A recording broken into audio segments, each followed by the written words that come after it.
হয়েছে।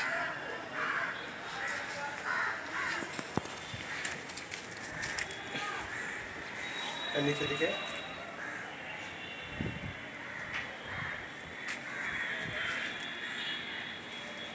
ওই গাছ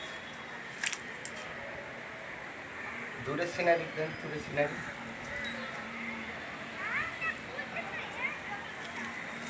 আস্তে আস্তে ঘোরাতে হয়, আস্তে আস্তে ওটা জোর ঘোরায়।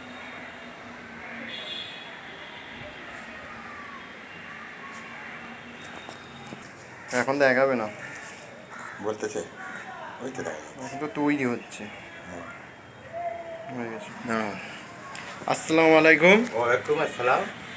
বলুন, আপনার এই খাঁচাটা আপনি নিজের হাতে তৈরি করেছেন? হ্যাঁ, আমি পুরো নিজের হাতেই তৈরি করেছি, 4 মাস সময় লেগেছে। 4 মাস সময় লেগেছে? হ্যাঁ। কীভাবে বেঁধেছেন? এগুলো কি অরিজিনাল গাছ? না, এগুলো প্লাস্টিকের গাছ।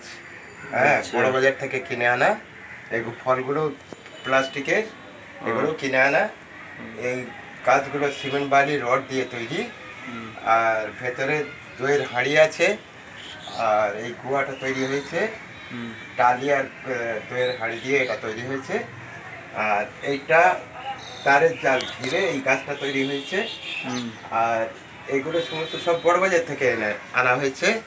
হ্যাঁ, এখনো কাজ চলছে। আর এগুলো সিমেন্ট বালি দিয়ে তৈরি হয়েছে, খালি মাঝখানে রড আছে।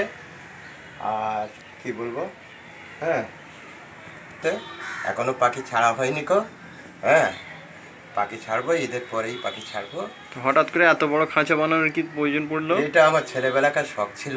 ছেলেবেলাকার শখ? হ্যাঁ, চিড়িয়াখানায় দেখে এসেছিলাম। হ্যাঁ, এই দেখে এসে বানাবার শখ ছিল, হঠাৎ একটা সুযোগ পেয়ে গেলাম এখানে। হ্যাঁ, আমি এই সমস্ত তো আপনি কি পাখি ফাঁকি সব ছোটো থেকে নিয়ে পোষেন? ছোটো থেকেই আমার শখ পাখি।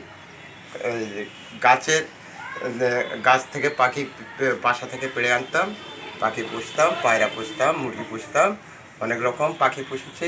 গরু, চীনা মুরগি মোগল সরাই থেকে এনে পুষেছি, সব কিছুই করা হয়েছে আমার এখন।